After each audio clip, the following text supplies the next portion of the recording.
Right. So to successfully implement a learner-centered approach, we need to rethink how students interact with the content of the lesson. Let's go over some key strategies to help you make this transition more smoothly, right? So one of them is learn by doing. So instead of the teacher explaining the content and the students listening and taking notes, copy here and then students copy, which is the teacher centered approach, TC, teacher centered. A more student-centered approach would be students engaging in tasks and discussions, problem solving. Here are a few examples, okay? So there is this one that is very common, which is think, pair, share. Students, so you propose a task, you, the teacher, propose a task. Students think individually, then they get together with a partner to discuss it, and then they share it with everybody else. It doesn't have to be think, pair, share. It could be do, pair, share. Let's say you ask a question, students have to do something. So you tell them, please do this. They do it. Then they talk together with a partner, and then they share it with the class.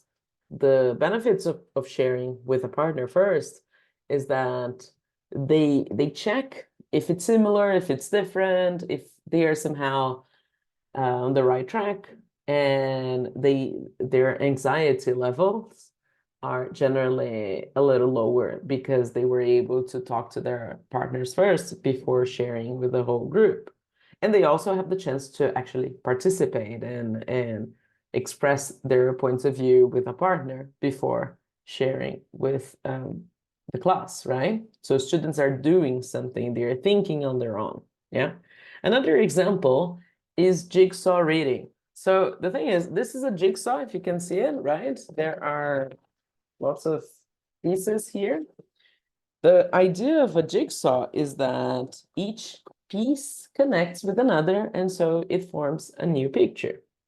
If it's jigsaw reading, the idea is that a student gets a part of a text, the other student gets another part of the text, and they complement each other, and they discuss, and so it becomes a bit more practical and hands-on, right?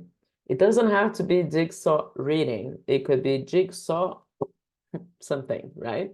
So it could be jigsaw watching. I watch a video, you watch something else, and then we come together to discuss what we like about the videos, or the answer to a question that happens in both videos. It could be jigsaw listening as well, or what I also like is jigsaw doing or jigsaw playing. It's not on the here on the slide, but let me show you, let me talk to you about a few possibilities. For example, let's suppose there is a story, right? And you organize the classroom into groups. Each group receives part of a story. Just a few scenarios, let's say flashcards, right? So each group receives some flashcards. They get together and they reconstruct the story, right? They organize it so into the correct sequence. After that, they can come up with a title. It doesn't have to, you see, it doesn't have to be the, let's say, correct story, but it's the correct one for your students. And so collectively, they think of a title, they can predict what happens next, they could predict what happened before the beginning of their story. So it's a more hands-on and practical idea, and it involves a collaboration and students actively doing something. Similar idea with the story, but in this case, let's say there's a story, but there are no pictures. There is just parts of a story, but no pictures. So again, you get a few students and you give them, you divide the text or the story into different sections. Each group gets one section. Each group or pair or each student then creates an illustration based on the text they received. So that text becomes an illustration. The illustration, something that they created, then they share with other groups and they form a different story based on that, based on what they created, right? So students are doing something more actively as well. Another option before we move on to the second strategy is what we call back to the board. So this is a pair work. I am facing the board, or the board, the TV, whatever it is that you're showing something, and my partner has their desk looking at me, but actually not facing the board. So I face the board, my partner doesn't. Because my partner doesn't see what's on the board, then this creates lots of things. For example, I can describe a picture to them. I see a picture and I describe the picture. My partner has to draw the picture, or I describe a place, they have to guess the place, or I describe the topic, they have to guess the topic. I describe, you see, there are endless possibilities here. And this is something that becomes much more student-centered because it revolves around the students and the teacher is only guiding them towards the outcome, the final outcome, right? So this is strategy number one. Students have to do something. Strategy number two. Oh, sorry, I missed that one. But before that, there are games as well that we can do that, right? Simon Says, Treasure Hunt, What's Missing? All of them are games that are used to reinforce something that they are studying.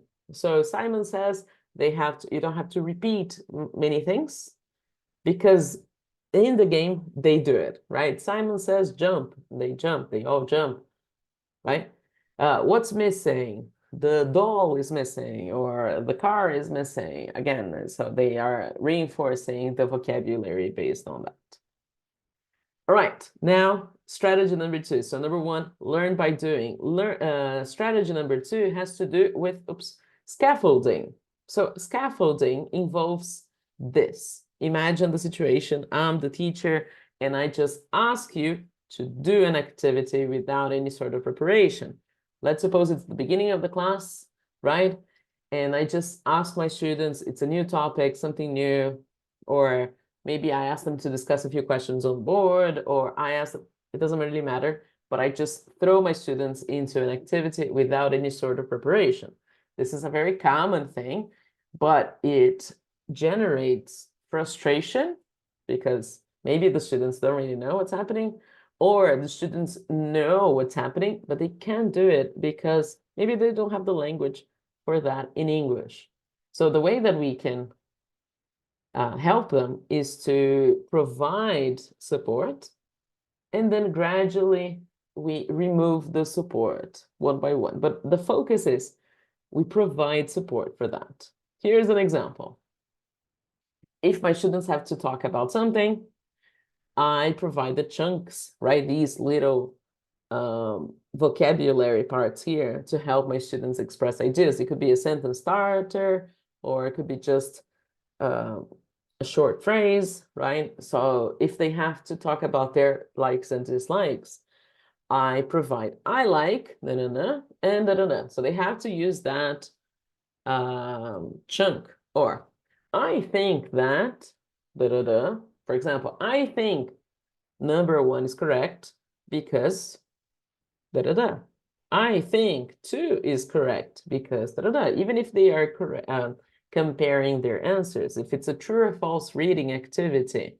So I have true or false in my exercise, and then my partner also has answered their activity, and now we're going to compare. So I think number one is true because, or because in the text, So it provides them, it gives them the chance to use English more confidently. And you will see that in many slides, we try to already give you that idea, so you know why, right? Another idea for scaffolding is the guided practice before independent work. So instead of just asking my students to do something, I just give them the instructions and tell them to do it. Like, guys, let's do exercise number 2. Look at page 50. Look at exercise number 2. Please do it. This doesn't really help them understand what's happening or how to do it. So a way to help them is by modeling an activity before students do something on their own. So it can be through the slide. For example, guys, what's missing here? Okay, this is missing. Okay, so please, let's say, what's missing here? A color.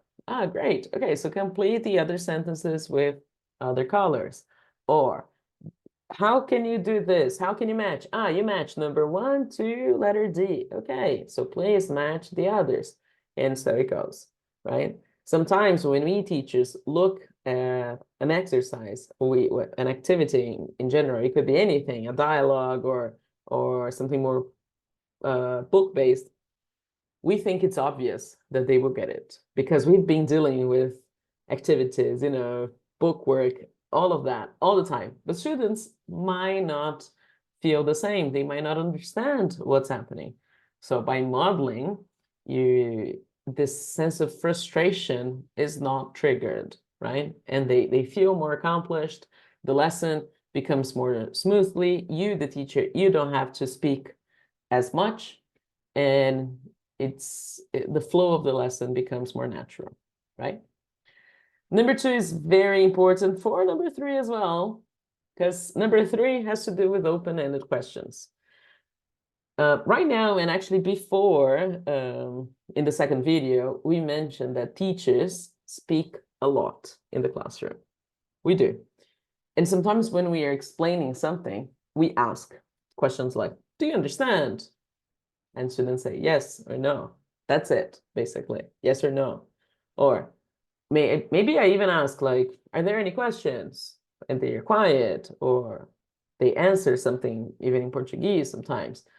But I'm not exactly encouraging critical thinking based on, do you understand? Instead, maybe I can ask, can you explain this using your own words? Right? So it generates critical thinking. It's not a yes or no answer. It's more, as a student, I have to think before I actually give you my answer, right? Other examples are, think of storytelling, right? What do you think will happen next in the story? Or what do you think happened before this in the story, right? How would you explain this grammar rule to a friend? Yeah. What do you like about this game? Or what do you like about this video? Or any questions that generate critical thinking. The idea of this strategy is that it becomes much more like I listen much more to my students than just think of them as robots who say like yes or no all the time. This is very important. These are strategies that we can use. But in the next video, we'll be talking a little bit more about applications, how to use that in the classroom. All right.